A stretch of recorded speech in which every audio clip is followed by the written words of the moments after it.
Большой привет всем моим зрителям и подписчикам. В это видео полет из Ларнаки в Берлин. Ну, погнали! В аэропорт Ларнаки лучше всего добираться на машине. Поездка от Лимассола занимает примерно 1 час, а от Пафоса 1,5-2 часа.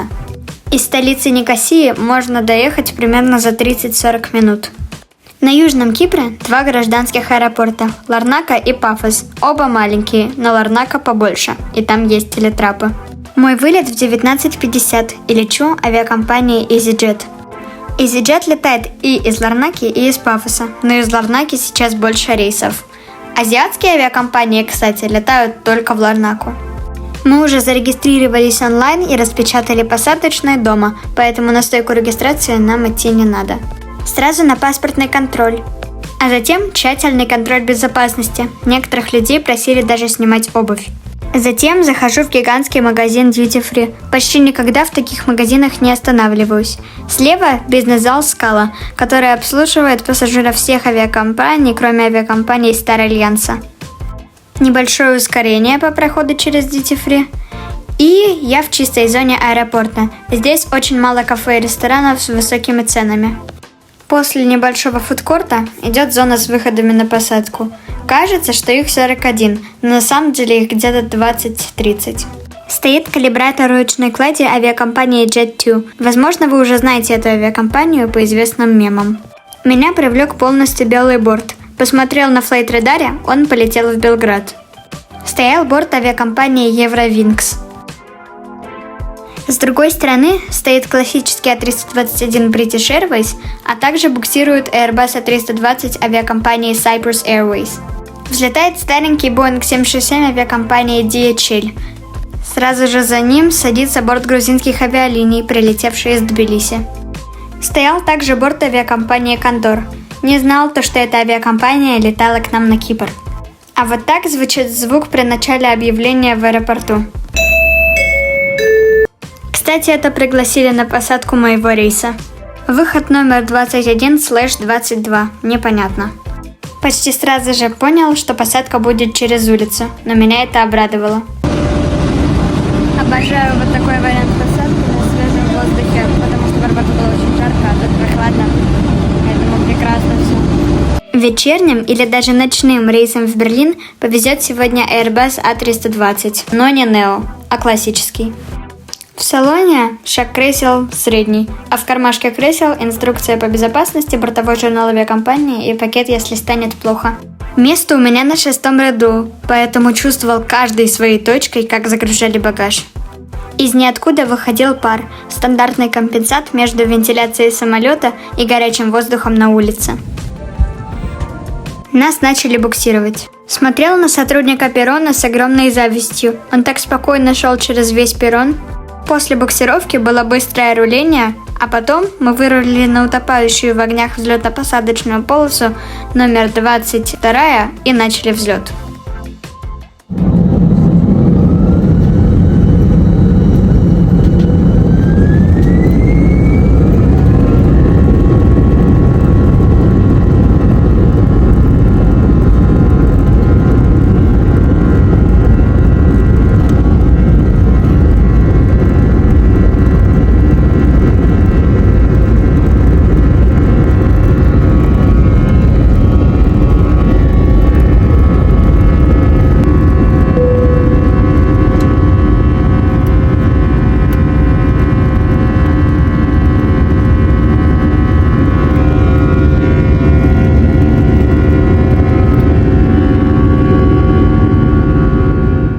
Высоту набирали медленно. Было время посмотреть на все красоты Кипра, только в темноте.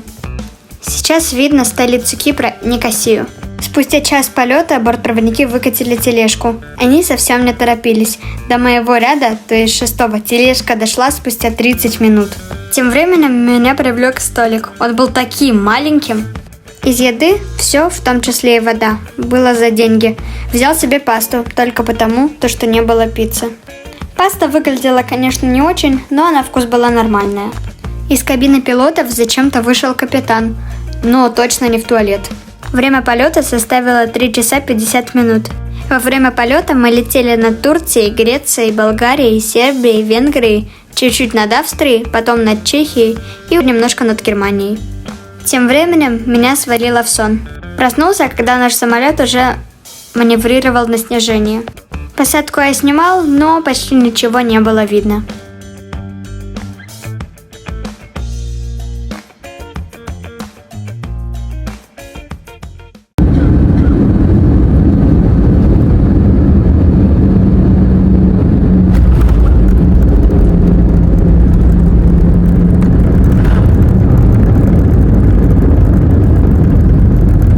Добро пожаловать в международный аэропорт Берлин-Бранденбург. Нас поставили к телетрапу, что меня очень обрадовало. Высадка была очень быстрой. На границе-то были сонные пограничники, поэтому они нас быстро пропустили. О нет, только не автоматические ворота. Вы же знаете, как я их боюсь, правда? Выдача багажа общая для рейсов внутри Шенгена и вне Шенгена. Теперь начинаются мои 4 дня в Берлине. Начну с метро. Метро ходит каждые 5-10 минут. И оно ходит круглосуточно, представляете? Мне попадается старый поезд, иногда бывают новые. Метро какое-то время идет над землей, а потом переходит под землю, но глубина заложения под землей очень маленькая, примерно 5 метров. Сегодня на метро я еду до станции Bayerischer Platz. Сначала мне удобно воспользоваться линией У3 и доехать до станции Fährberliner Platz, а потом пересесть на линию У7. Перегоны между станциями, особенно в центре города, короткие. Пересаживаюсь на линию У7. Удобные информационные табло показывают, когда прибудет поезд. Прогуляюсь теперь немножко по Берлину. В отличие от Кипра, здесь температура воздуха была только около 10-15 градусов. Понравилась ратуша, очень красивая. Вечером этого же дня я приехал на станцию метро Потсдамер Плац, чтобы пойти в Берлинскую филармонию на концерт, который так и называется Berliner Philharmoniker. Тут очень красивые небоскребы. Так как завтра уже вылет обратно на Кипр, хочу сказать небольшой отзыв о Берлине. Берлин – стандартный деловой общественный город. В следующий раз точно приеду туда, но попозже. Встречаются странные люди и вывески, такие как Best Bad Food in Town, что значит «лучшая плохая еда в городе». По 10-бальной шкале оценю Берлин на 7 или 8 из 10, потому что он не самый лучший, но и не самый плохой. Ну и наконец-то подошло время идти на концерт. Вечером стало холодно, что заставило поспешить в тепло здания филармонии. Понравилась красивая архитектура концертного зала. Дирижер на концерте, если я правильно сказал, известный Даниэль Баренбоем, которому аж 86 лет. В конце ему все аплодировали, потому что это мог быть один из его самых последних концертов.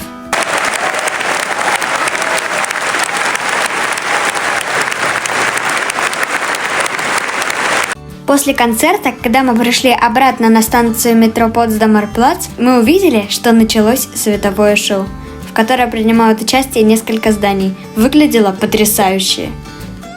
День отъезда. Погода сегодня, к сожалению, испортилась.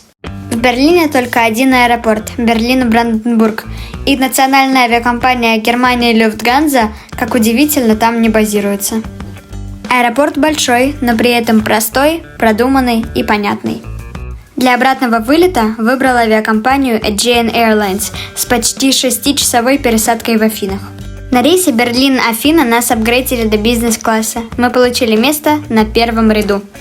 После тщательного контроля безопасности был очень длинный магазин duty free, как очень часто бывает в международных аэропортах. По золотой карте Aegean Airlines зашли в бизнес-зал Люфтганза, в котором очень много разных зон. Есть зона с едой, где набор еды просто божественный. Может, разнообразие не самое большое, но качество прекрасное.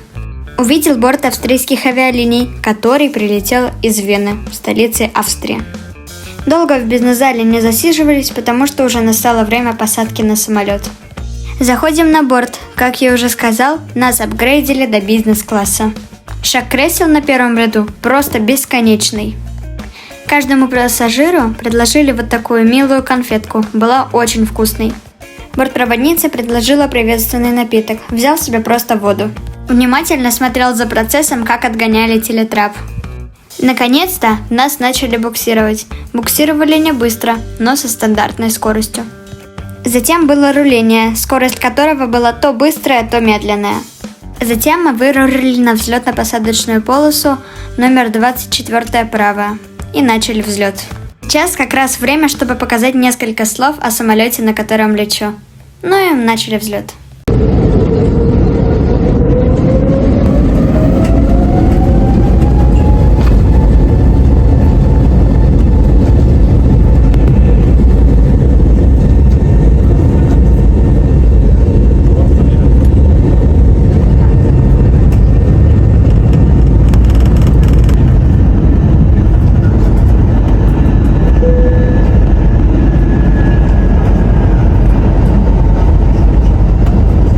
В районе аэропорта погода была не самая лучшая, поэтому нам сначала надо было сделать правый поворот, прежде чем как взять курс на Афины.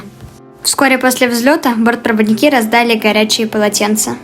Ознакомимся с меню на борту. Сегодня наш обед состоит из 3 позиций. Горячие, на выбор киприотские котлетки, либо же еще что-то, не помню что. Также салат и десерт с яблоком. Взял себе киприотские котлетки. Они были очень вкусными. Салат мне не понравился, а из десерта с яблоком я выковырял яблоко и все остальное съел. На борту был Wi-Fi и было написано, что он бесплатный для пассажиров бизнес-класса и для пассажиров, имеющих золотую карту. Но он все равно оказался платным, хотя мы в бизнес-классе мы имеем золотую карту. В туалете на борту все стандартно. Остаток полета прошел незаметно, и мы начали снижение для посадки в аэропорту Афин. Минут за 5-10 до посадки стало видно аэропорт, в котором мы скоро совершим посадку. Сама посадка была достаточно мягкая. Теперь небольшой итог по поводу полета. В качестве апгрейда бизнес-класс стоит того, но если платить за свои деньги, то точно не стоит. Плавно снизились и пошли на посадку в аэропорт Афин.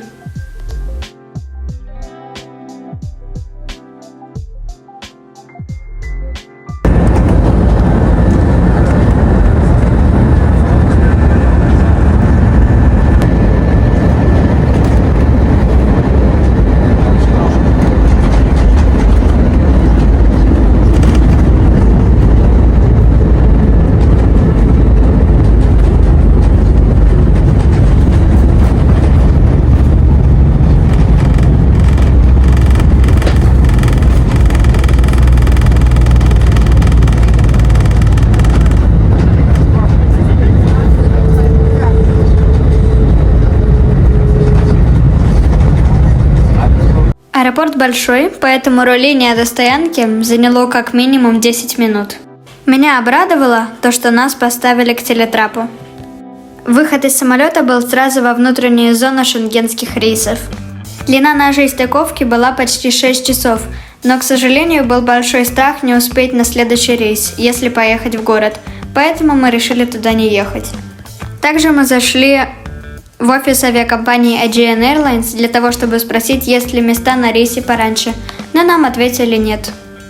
Решили выйти на улицу, прогуляться и немножко подышать свежим воздухом, потому что впереди еще почти 4 или даже 5-часовое ожидание в аэропорту Афин. Вот, решили прогуляться. Это основной терминал, это дальний терминал, отдаленный. Там одна полоса вдалеке, а там другая лучше. Пара там тротуара, там где встречаются 2 дороги, нет, от слова совсем. Только можно вниз спуститься. Только надо найти, как спуститься вниз. Места, чтобы прогуляться рядом с аэропортом, тоже не было, поэтому мы просто решили вернуться в терминал. Вернувшись в терминал, мы прошли паспортный контроль, да, потому что Кипр не в Шенгене, и дальше прошли контроль безопасности. Мимо проходил экипаж авиакомпании Emirates. Зашли в бизнес-зал авиакомпании Aegean Airlines. Зал просторный, но много показывать не собираюсь. Набор еды в зале стандартный, без каких-то изысков.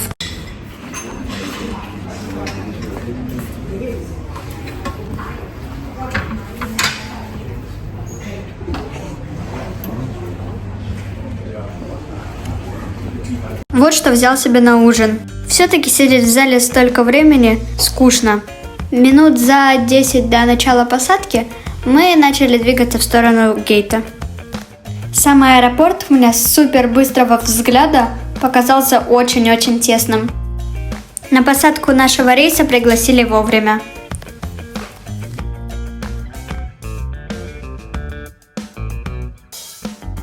Вылетали мы с задержкой только примерно на 15 минут.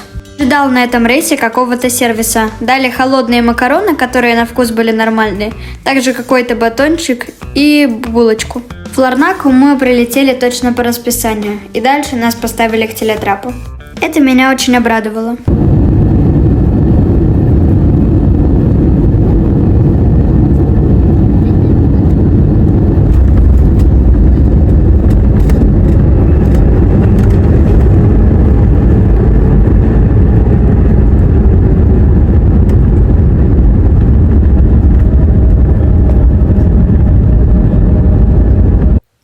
Спасибо большое, что вы посмотрели это видео. Надеюсь, оно вам понравилось.